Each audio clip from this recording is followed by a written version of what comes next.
लोग सामाजिक विज्ञान यानी सोशल साइंस का सेट नंबर 3 देखते हैं। क्वेश्चन नंबर 1 है कि एशिया और यूरोप के बीच कौन प्राचीन स्थल व्यापारिक मार्ग था। तो दोस्तों इस वीडियो में हम लोग सोशल साइंस का सेट नंबर 2 देखेंगे। इससे पहले हम लोग साइंस का 5 सेट, ठीक है, उसको अपलोड किया गया है। और सोशल साइंस का सेट नंबर 1 अगर उसे आप लोग नहीं देखे हैं तो ज़रूर देखें। और यहाँ पे हम लोग अंत में, वीडियो के अंत में कुछ नदियों के बारे में जानेंगे, ठीक है, कौन सी नदी कहाँ से निकलती है पूरा फिगर के साथ। तो इस वीडियो को अंत तक ज़रूर देखें।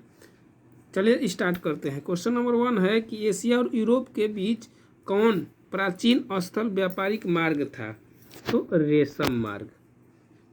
अगला क्वेश्चन है कि चौरा चौरी कांड के बाद महात्मा गांधी ने निम्नलिखित में से किस आंदोलन को बंद कर दिया। चौरा चौरी कांड जो हुआ था उसके बाद कौन आंदोलन बंद हो गया, तो उसका नाम था असहयोग आंदोलन। देखिए क्या हुआ, उत्तर प्रदेश के गोरखपुर, ठीक है, गोरखपुर नामक जगह पर, गोरखपुर, उत्तर प्रदेश के गोरखपुर नामक जगह पर वहाँ आंदोलनकारी मतलब भारत के जनता जो आंदोलन में थे उन्होंने गोरखपुर के चौरा चौरी नामक स्थान, ठीक है, चौरा चौरी नामक स्थान पर पुलिस स्टेशन को फूंक दिया, जहाँ पे 22 पुलिसकर्मी शहीद हो गए, मर गए। तो महात्मा गांधी का एक ही विजन था, अहिंसा, सत्य और अहिंसा। अहिंसा के रूप में वो आंदोलन कर रहे थे, लेकिन ये चौरा चौरी कांड हो गया तो हिंसा हो गया। हिंसा के कारण महात्मा गांधी अपना आंदोलन क्या कर लिए, वापस ले लिए। ठीक है, कहानी समझ में आ गया। अगर वीडियो समझ में आता है तो लाइक करिए। ठीक है, अगला क्वेश्चन देखते हैं। अंतर्राष्ट्रीय मजदूर दिवस कब मनाया जाता है। तो सब लोग जानते हैं मजदूर दिवस कब मनाया जाता है, 1 मई को। ठीक है, 1 अप्रैल को उड़ीसा दिवस या मूर्ख दिवस कहेंगे। चलिए आगे चलते हैं। वर्तमान में भारत में कितने केंद्र शासित प्रदेश हैं। अभी वर्तमान में 8 केंद्र शासित प्रदेश हैं। ठीक है, अगला, सूचना का अधिकार संबंधी कानून कब पारित हुआ। सूचना का अधिकार हम लोगों को मिला है, जिसके तहत अभी हम लोग कुछ जानना है कि यहाँ पे मान लीजिए आपके गांव में कोई सड़क बना है, तो जानना चाहते हैं कि इस सड़क बनाने में कितना खर्च आया। इस अधिकार को क्या बोला गया, सूचना का अधिकार। ये कब बना, 2005 में। कब मिला हम लोगों को अधिकार, 2005 में। किसने कहा था लोकतंत्र जनता का, जनता के द्वारा और जनता के लिए शासन है। ठीक है, अब्राहम लिंकन अमेरिका का 16वां राष्ट्रपति थे। ठीक है, उन्होंने ही बोले थे कि। अगला क्वेश्चन है कि पंचायती राज संस्थानों को संवैधानिक दर्जा किस संविधान संशोधन से प्राप्त हुआ। सबसे पहले पंचायती राज राजस्थान के नागौर जिला में लागू हुआ। ठीक है, राजस्थान के नागौर जिला, नहीं राजस्थान नहीं भाई, हाँ ठीक है, राजस्थान के नागौर जिला। कहाँ सबसे पहले पंचायती राज लागू हुआ, तो नागौर जिला में। ठीक है, तो इसका किस संविधान संशोधन के तहत ये हुआ। ठीक है, तो हाँ 75वां संविधान संशोधन। अगला क्वेश्चन है कि भारत में लोकतंत्र की सफलता में क्या बाधा थी। भारत में लोकतंत्र की सफलता में क्या बाधा थी, तो उनमें से सभी। ठीक है, अशिक्षा था, उस समय 1947 की बात कर रहा है, 50 की। ठीक है, गरीबी थी और बेरोजगारी थी। ठीक है, आज लोग ये जान रहे हैं कि अपना वोट का वैल्यू, इसलिए सब लोग वोट देने जाते हैं। पहला ऐसा बात नहीं था। अगला है कि बिहार में रज्जू मार्ग कहाँ है। बिहार में रज्जू मार्ग कहाँ है बताइए, तो बिहार शरीफ। अगला है सासाराम नगर निगम का विकास कब हुआ। शेरशाह सूरी के समय में हुआ था। ठीक है, मध्य युग में, शेरशाह सूरी के समय। ठीक है, शेरशाह सूरी का मकबरा भी सासाराम में ही है। गोविंद सागर कृत्रिम जलाशय किससे संबंधित है। गोविंद सागर कृत्रिम जलाशय किससे संबंधित है, तो भाखड़ा नागल बांध से। अगला क्वेश्चन देखते हैं कि सर्वाधिक भूस्खलन प्रवण राज्य है। सर्वाधिक भूस्खलन प्रवण राज्य कौन सा है, तो जहाँ पहाड़ होगा। जाहिर सी बात है कि जहाँ भूस्खलन मतलब भूमि का टूटना फूटना कहाँ होगा, पहाड़ जहाँ रहेगा। तो पहाड़ कहाँ है, उत्तराखंड में। उत्तराखंड का उत्तरांचल भी नाम है। ठीक है, अगला क्वेश्चन देखते हैं। अगला क्वेश्चन है कि बिहार का कौन सा भाग सर्वाधिक सूखा प्रवण है? सबसे अधिक सूखा कहाँ पड़ता है बिहार में, बताइए। जैसे मान लीजिए ये बिहार है ना, हो मान लीजिए ये बिहार है, तो यहाँ से गंगा नदी बिहार को लगभग में 2 बराबर भागों में बांटती है। तो इसके गंगा नदी के ऊपर वाले भाग को उत्तरी बिहार बोलते हैं, गंगा नदी के नीचे वाले भाग को दक्षिणी बिहार बोलते हैं। तो उत्तरी बिहार बाढ़ से प्रभावित है और दक्षिणी बिहार क्या है, सूखा से प्रभावित है। तो इसका आंसर क्या होगा, दक्षिणी बिहार। अगला है कि 1871 में कौन सी संधि हुई थी? 1871 में कौन सी संधि हुई थी, बताइए। फ्रैंकफर्ट की संधि। अगला है कि 1830 में 30 की क्रांति के बाद फ्रांस में किस प्रकार के शासन स्थापित हुआ? संवैधानिक, ठीक है। कैसा शासन स्थापित हुआ? संवैधानिक शासन, ठीक है। अगला क्वेश्चन है कि रूस की बेल्शेविक क्रांति का नेतृत्व किसने किया? रूस के बेल्शेविक क्रांति का नेतृत्व किसने किया, तो बताइए, लेनिन, ठीक है। अगला है कि भारत में राष्ट्रीय आय की गणना कौन करता है? राष्ट्रीय आय की गणना भारत में कौन करता है? केंद्रीय सांख्यिकी संगठन, CSO, ठीक है, राष्ट्रीय आय की गणना। अगला क्वेश्चन है कि निम्न में से कौन पिछड़ा राज्य है? पिछड़ा राज्य बिहार। पिछड़ा राज्य में बीमारू एक आता है, ठीक है, बीमारू राज्य में बिहार सबसे पिछड़ा राज्य। गरीब राज्य बिहार, यूपी सब है, ठीक है। अगला है उड़ीसा। अगला है कि आर्थिक क्रियाओं का क्या उद्देश्य है? आर्थिक क्रियाओं का क्या उद्देश्य है, तो जीविकोपार्जन, ठीक है। आर्थिक क्रियाओं का क्या उद्देश्य है, तो जीविकोपार्जन। अगला क्वेश्चन है कि भारत का राष्ट्रीय आय का सर्वप्रथम अनुमान किसने लगाया? दादा भाई नौरोजी, ठीक है, दादा भाई नौरोजी। इसने ही सबसे पहले बताए थे कि भारत में सब प्रति व्यक्ति आय कितना है, मात्र 20 रुपये। इतना गरीब था भारत उस समय। अगला है दीर्घकालिक ऋण प्रदान करने वाली संस्था। दीर्घकालिक ऋण, बहुत अधिक समय के लिए कर्ज, ऋण मतलब होता है कर्ज, कौन देता है, तो बताइए, भूमि विकास बैंक, ठीक है। अगला है कि उपभोक्ता अधिकार दिवस कब मनाया जाता है? उपभोक्ता अधिकार दिवस कब मनाया जाता है, तो 15 मार्च को, ठीक है। अगला क्वेश्चन है 15 मार्च 1950 को योजना आयोग भी बना था, ठीक है। अगला पंजाब में भूमि निम्नीकरण का मुख्य कारण क्या था? अधिक सिंचाई, बहुत अधिक सिंचाई इस पंजाब में भूमि निम्नीकरण का मुख्य कारण था। अगला है सोपानी कृषि प्रचलित है। सोपानी कृषि कहाँ प्रचलित है, बताइए।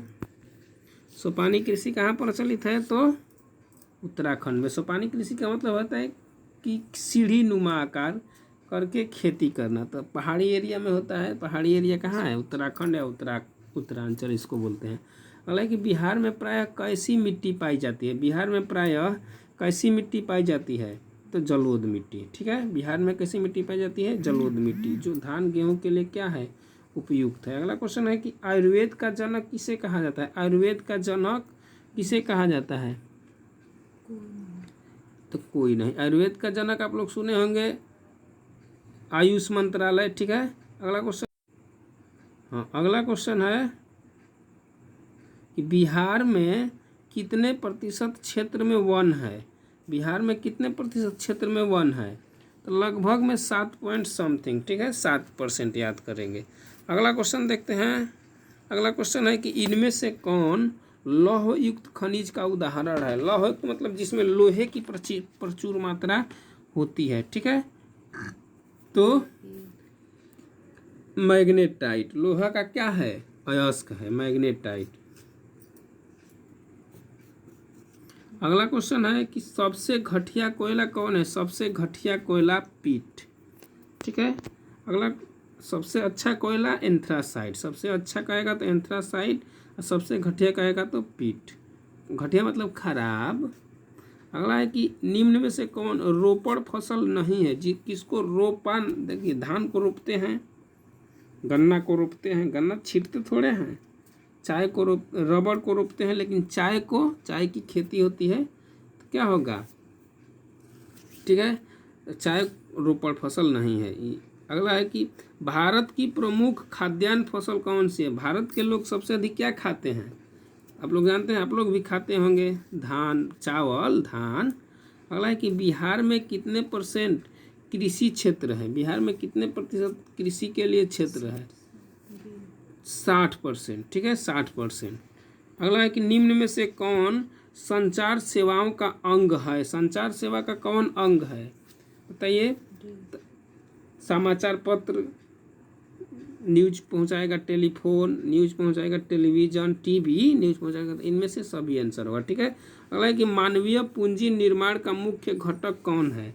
मानवीय पूंजी निर्माण का मुख्य घटक क्या है? तो स्वास्थ्य है, ये है, आवास है, ये है, शिक्षा और प्रशिक्षण है। तो इनमें से सभी। अगला है कि वैश्वीकरण का क्या अर्थ है? वैश्वीकरण का क्या अर्थ है? आयात पर नियंत्रण। आयात जानते हैं ना, किसी भी चीज। वैश्वीकरण का मतलब होता है कि दुनिया के एक बाजार, दुनिया को एक बाजार समझना, पूरे दुनिया को एक बाजार समझना, वैश्वीकरण का मतलब। अगला क्वेश्चन 36 नंबर, अर्थव्यवस्था के किस क्षेत्र से हरित क्रांति संबंधित है? हरित क्रांति कहेगा तो प्राथमिक क्षेत्र कृषि संबंधित है, और उद्योग से संबंधित रहेगा तो द्वितीयक क्षेत्र, और सेवा से संबंधित रहेगा तो तृतीयक क्षेत्र। अब देखिए यहाँ पे थोड़ा सा बता देते हैं आप लोगों को। प्राथमिक क्षेत्र के अंतर्गत कृषि का कोई भी काम, किसान वाला कोई भी काम, जैसे पशुपालन हो गया, कृषि से संबंधित है, ठीक है, ये क्या है? प्राथमिक क्षेत्र है। फैक्ट्री से संबंधित कोई भी काम द्वितीयक क्षेत्र है, और सेवा से संबंधित कोई भी काम, जैसे पुलिस अफसर, पुलिस सेवा कर रहा है, ड्राइवर सेवा कर रहा है, टीचर सेवा कर रहा है, प्रधानमंत्री, मुख्यमंत्री, ये सब तृतीयक क्षेत्र के अंतर्गत आता है।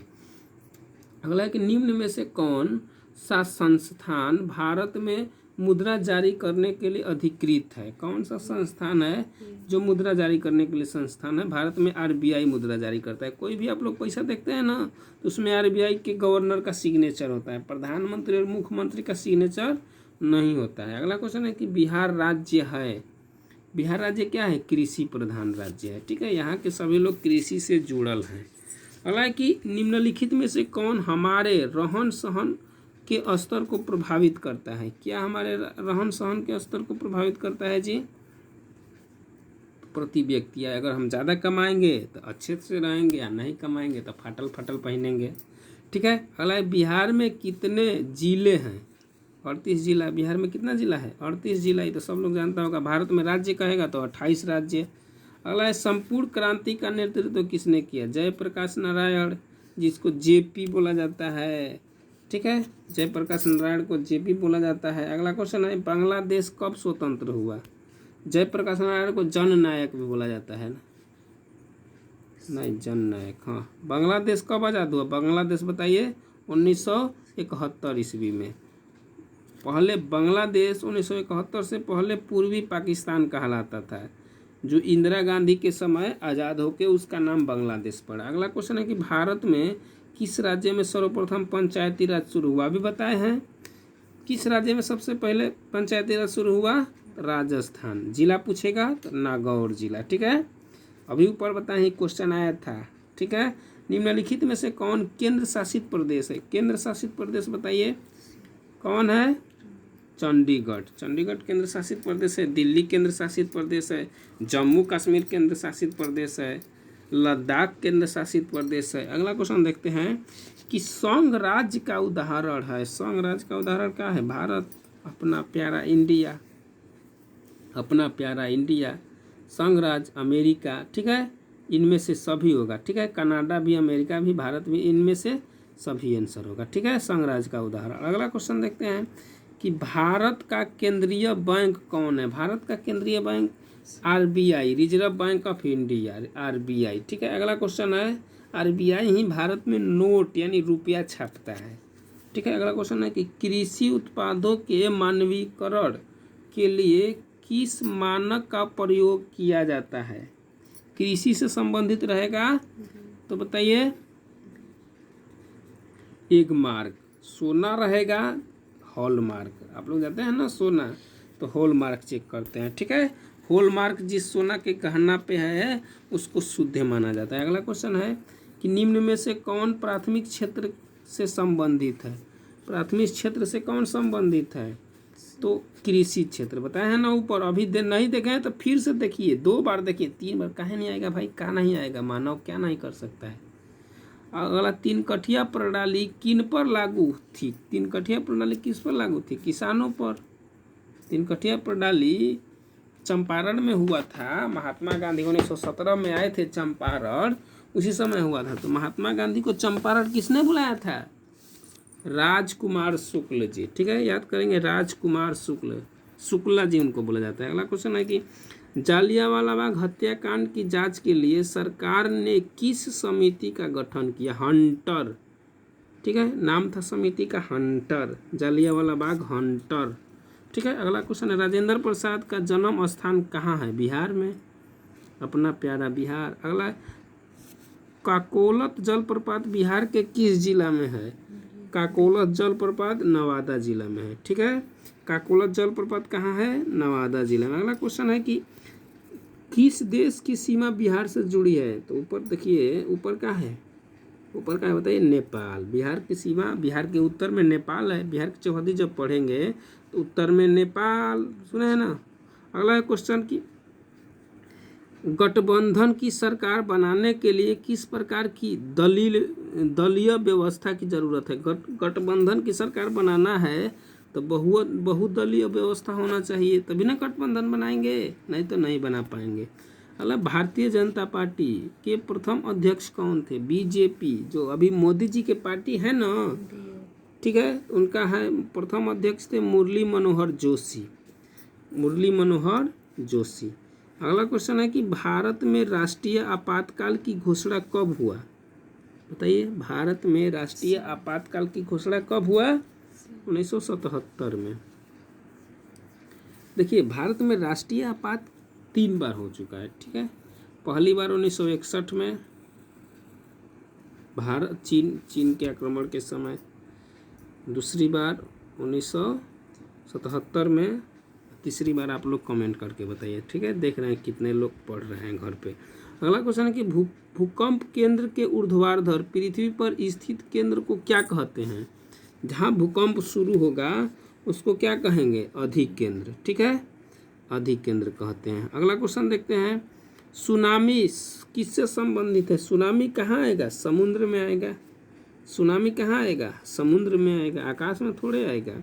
अगला क्वेश्चन है कि मलबे के नीचे दबे लोगों का पता लगाने के लिए किस यंत्र का उपयोग होता है? बताइए, इंफ्रारेड कैमरा। Infrared camera. अगला क्वेश्चन है कि निम्न में से कौन प्राकृतिक आपदा है? कौन प्राकृतिक आपदा है? बताइए। तो भूकंप। ठीक है, आग लगना तो मानव आग लगा देगा। ठीक है, बम विस्फोट मानव करेगा, रासायनिक दुर्घटना मानव करेगा, लेकिन भूकंप आएगा तो इसमें मानव का कोई हस्तक्षेप नहीं है, इसलिए क्या है?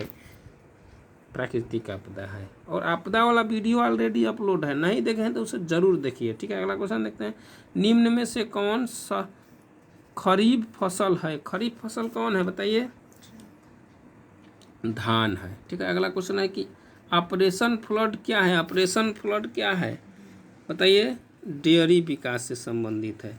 अगला क्वेश्चन देखते हैं कि रिजर्व बैंक ऑफ इंडिया की स्थापना कब हुआ? रिजर्व बैंक ऑफ इंडिया की स्थापना बताइए? 1935 में। अगला क्वेश्चन है कि भारत में पहली सूती मिल कहाँ स्थापित की गई? मुंबई में। कहाँ पे? मुंबई में। अगला क्वेश्चन है कि जर्मनी के एकीकरण के लिए कौन उत्तरदायी था? जर्मनी के एकीकरण के लिए बताइए? 65 बिस्मार्क। जर्मनी के एकीकरण के लिए कौन उत्तरदायी है? बिस्मार्क। ठीक है, बेसिक क्लास, हर चैप्टर का, हर सब्जेक्ट का बेसिक क्लास का वीडियो ऑलरेडी अपलोड है, उसे आप देख लेंगे तो फिर ये सब तो आपके लिए धुआं हो जाएगा, मारेगा कि एकदम धुआं हो जाएगा। अगला क्वेश्चन है कि फ्रैंकफर्ट की संधि किस वर्ष हुई थी? फ्रैंकफर्ट की संधि बताइए? 66 1971 में। अगला क्वेश्चन है सेफ्टी लैम्प का आविष्कार किसने किया था? सेफ्टी लैम्प का आविष्कार हम्फ्री डेवी। सेफ्टी लैम्प का आविष्कार हम्फ्री डेवी। अगला क्वेश्चन है भारत छोड़ो आंदोलन का प्रसिद्ध नारा क्या था? भारत छोड़ो आंदोलन जब हुआ उसका प्रसिद्ध नारा क्या था? करो या मरो। महात्मा गांधी दिए थे, करो या मरो। अगला क्वेश्चन है कि समाजवादियों की बाइबिल किसे कहा जाता है? समाजवादियों की बाइबिल दास कैपिटल को, जिसके लेखक कौन है? Karl Marx. कौन है? Karl marks. अगला क्वेश्चन है कि भारतीय राष्ट्रीय कांग्रेस की स्थापना कब हुआ? 1885 ईस्वी में। ठीक है, 1885 ईस्वी में। किसके द्वारा हुआ? एक अंग्रेज अधिकारी था, उसका नाम था A.O. ह्यूम। नेक्स्ट क्वेश्चन है कि महात्मा गांधी ने भारत में सत्याग्रह का पहला प्रयोग कहाँ किया था? बताए हैं अभी ऊपर, चंपारण में। कब? 1917 में। चंपारण इसको किसने बुलाया? अभी ऊपर बताए हैं। देख रहे हैं? कमेंट करके बताइए। तो देख रहे हैं कितने लोग कमेंट कर रहे हैं, कितने लोग वीडियो ध्यान से सुने, देख के बताइए। अगला, मुद्रण का आविष्कार कहाँ हुआ? पैसा, रुपया जो भी बना, कहाँ बना? चीन में। कहाँ बना भाई? चीन में। अगला क्वेश्चन देखते हैं कि भारत में सबसे लंबा बांध, लंबा, ठीक है, कौन है? 73 बताइए। तो हीराकुंड। लंबा हीराकुंड। देखिए, लंबा हीराकुंड मिलाइए। अब बड़ा कहेगा, बड़ा, सबसे बड़ा बांध, तो इसका नाम में है भाखड़ा। तो खड़ा जो रहेगा वही ना लंबा रहेगा भाई। तो सबसे बड़ा बांध भाखड़ा। ठीक, याद कर लिए? नहीं समझ में आया? देख लीजिएगा। ठीक है, अगला क्वेश्चन है, किस खनिज को उद्योगों की जननी कहा जाता है? तो लोहा को। लोहा ना रहेगा तो कौन फैक्ट्री लगेगा? ना लगेगा। ठीक है, अगला क्वेश्चन है कि सर्वोत्तम कोयले का प्रकार कौन सा है? सर्वोत्तम कोयला अभी बताए हैं ऊपर, ये एकदम बताए हैं, ध्यान से बताइए। एंथ्रासाइट। बहुत बढ़िया, दिमाग तो लगा रहे हैं आप लोग थोड़ा बहुत। अगला, गंडक परियोजना, गंडक परियोजना है, बताइए।